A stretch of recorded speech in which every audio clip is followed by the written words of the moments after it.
오늘 말씀은 29절부터 저희가 좀 보도록 하겠습니다.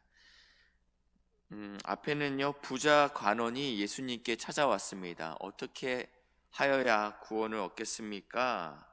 라고 이야기했을 때 예수님께서 너의 가진 것을 다 팔아라, 그리고 가난한 자에게 나누어 주어라 라고 말씀합니다. 부자는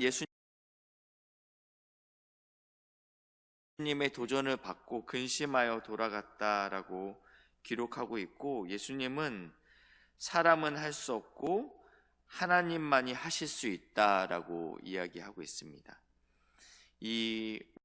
우리를 구원케 하는 것은 우리의 의가 아니고 하나님의 전적인 은혜이다라고 말씀하시는 것이죠.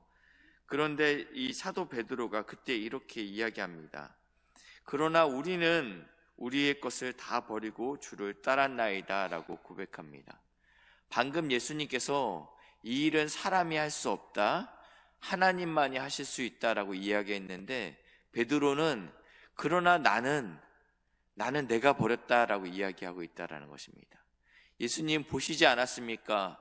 그 어려운 것을 우리는 해냈습니다 라고 지금 이야기하고 있습니다. 그러자 예수님께서 이 제자들에게 이렇게 말씀하시죠. 다 하나님의 나라를 위하여, 그리고 나와 복음을 위하여, 내 이름을 위하여 집이나 아내나 형제나 부모나 자녀를 버린 자는 현세에 여러 배 받고 내세에는 영생을 받지 못할 자가 없느니라 라는, 이렇게 제자들에게 이야기합니다. 그리고 나서 이제 오늘 본문이 시작됩니다.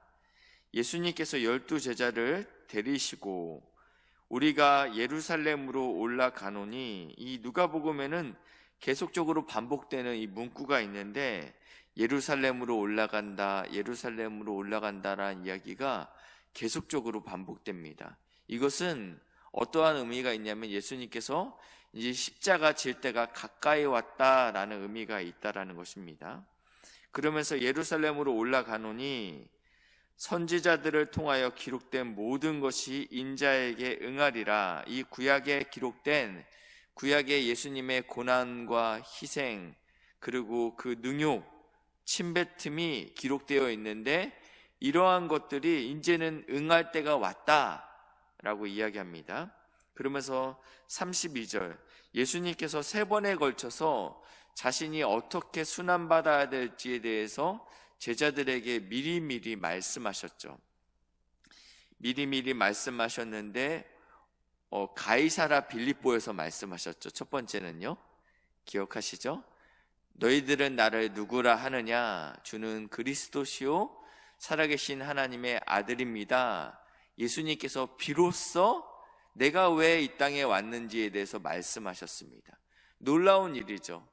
당신이 진정한 우리의 왕이십니다라는 고백을 들어야지 내가 왜 이 땅에 왔는지 너희들에게 이제야 이야기할 수 있겠구나 라고 이야기했습니다. 두 번째는 언제 이야기하셨냐면, 예수님이 영화로운 모습으로 변화됐던 변화산에서 말씀하셨습니다. 그리고 오늘 이 3번째입니다. 3세번이죠. 인자가 이방인들에게 넘겨지게 될 것이다. 그전에도 순환에 대해서 말씀하셨지만 이렇게 구체적으로 명확하게는 말씀하지 않으셨습니다. 내가 이방인의 손에 죽게 될 것이다. 네. 본디오 빌라도, 로마의 군인들에게 의해서 죽게 될 것이라는 것을 이렇게 표현한 것입니다.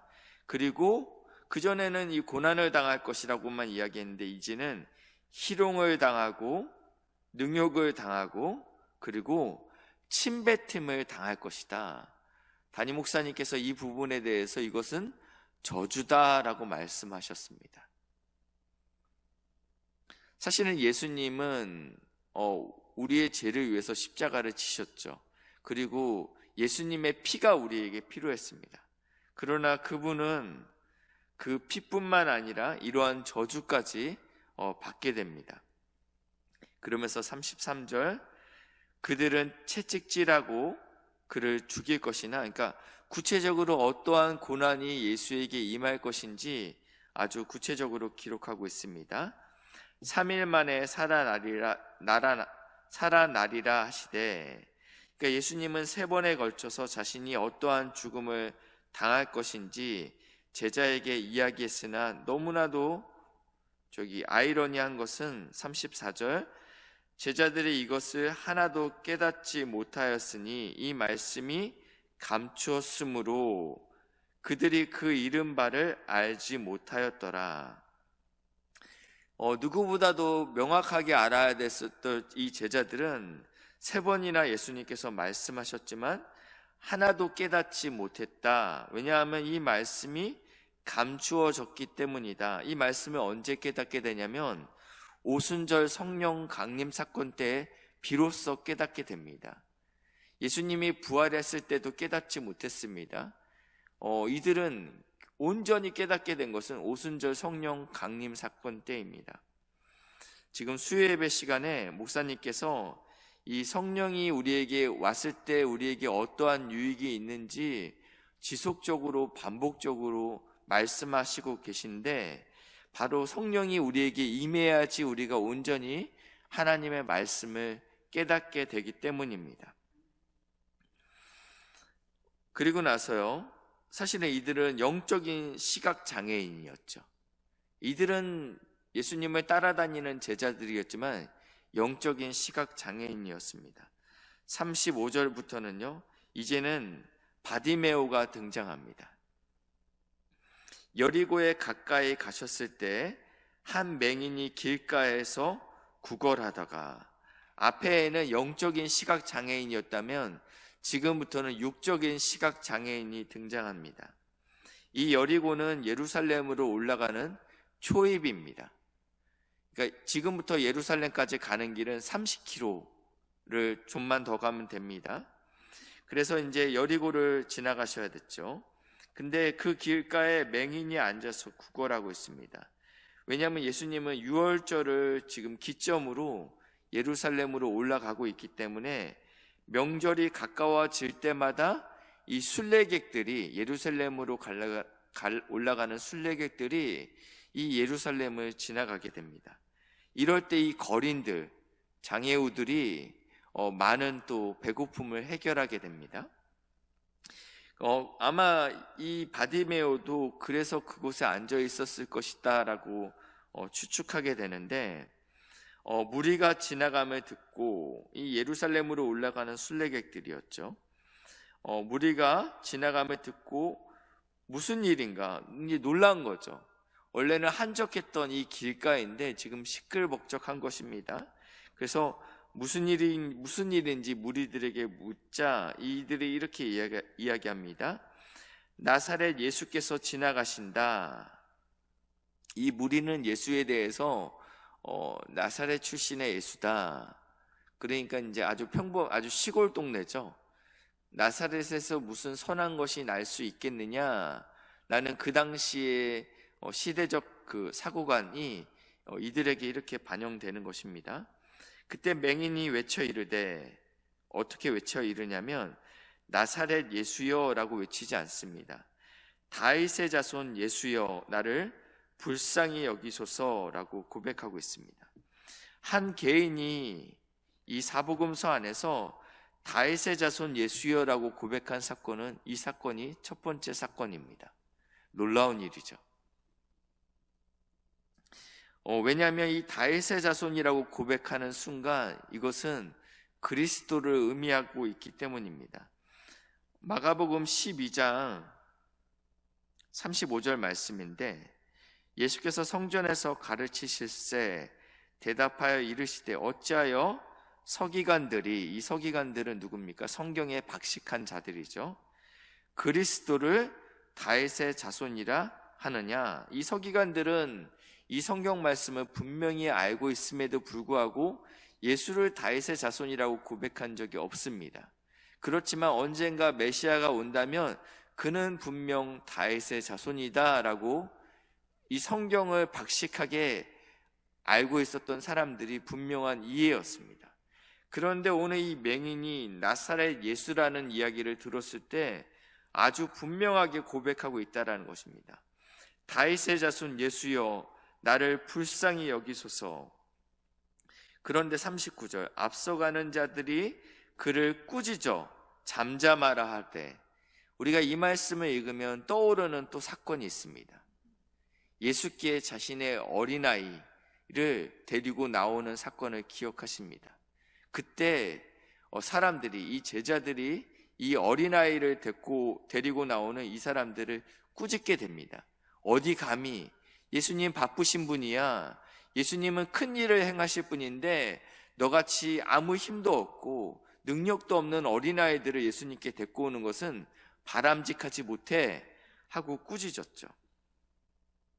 지금 이 맹인이 그러한 상태입니다. 사회적 약자이죠. 바빠서 예수님이 너 같은 사람은 만나줄 수 없어 라고 꾸짖습니다. 그러면 잠잠해야 되는데 그가 어떻게 합니까? 더욱 크게 소리질러 다윗의 자손이여 나를 불쌍히 여기소서. 우리가 지금 이 그림을 보고 있으면 떠오르는 인물들이 여러 생각날 것입니다. 포기를 모르고 강청하는 과부가 생각납니다. 그리고 가슴을 치며 멀찍이 서서 감히 하늘을 쳐다보지 못했던 자비를 구하는 세리가 생각납니다. 그리고 예수님 아니면 소망이 없고, 그리고 전적으로 예수님만을 의지할 수밖에 없었던 어린아이가 생각납니다. 천국은 누구의 것입니까? 천국은 이러한 자들의 것이다 라고 이야기하고 있는 것입니다. 이렇게 고백하자 예수님께서 가던 길을 멈추십니다. 그래서 그를 데려오라 하십니다.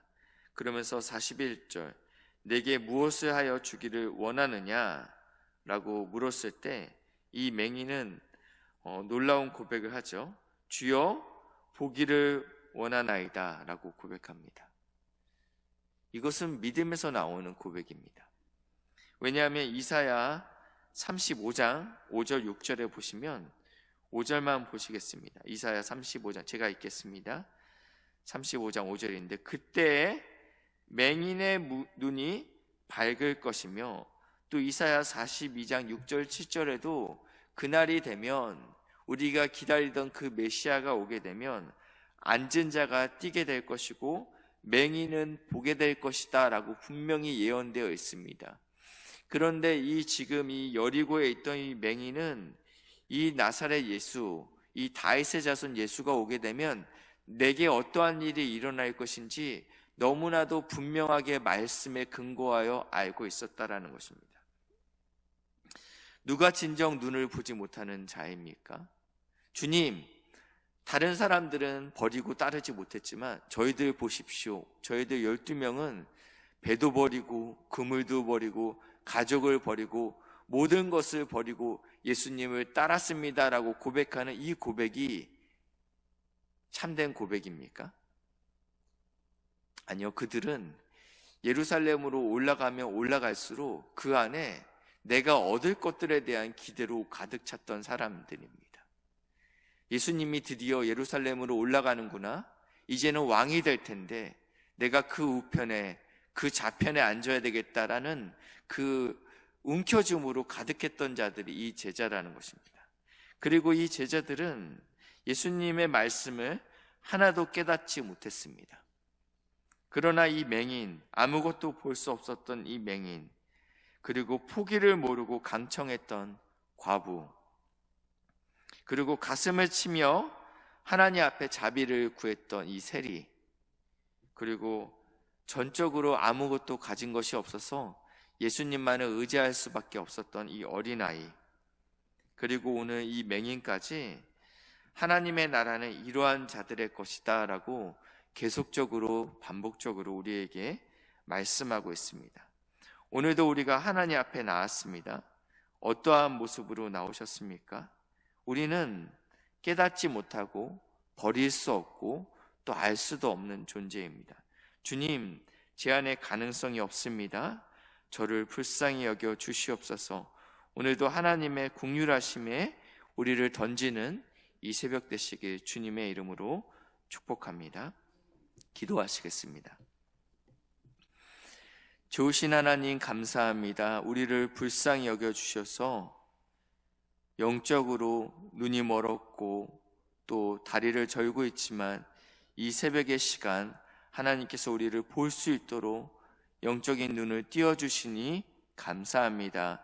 오직 성령 하나님께서만이 우리 안에 역사하심으로 우리가 주의 말씀을 깨달을 수 있사오니 우리의 죄인됨과 영적으로 가능성 없음을 매일 주님 앞에서 깨달을 수 있는 복된 새벽 시간 될 수 있도록 인도하시고 역사해 주시옵소서. 하나님, 이 나라와 이 민족을 불쌍히 여겨 주시옵소서.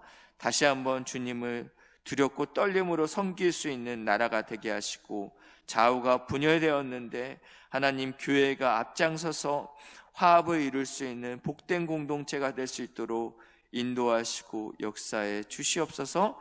이 나라의 위정자들을 붙잡아 주셔서 하나님을 두려워하게 하시고 백성을 사랑할 수 있도록 인도하여 주시옵소서. 하나님, 복된 우리 신성교회를 기억하여 주셔서 주님 앞에서 아버지 하나님 온전히 하나 되고 화합될 수 있도록 아버지 하나님 은혜를 부으시고 인도하여 주시옵소서. 우리 환우들이 있습니다. 아버지 하나님, 연약한 가운데 주님 앞에 부르짖고 있사오니 주님 찾아가시고 위로하여 주시고 치유의 강선을 허락하여 주시옵소서. 감사드리며 예수님의 이름으로 기도했습니다. 아멘.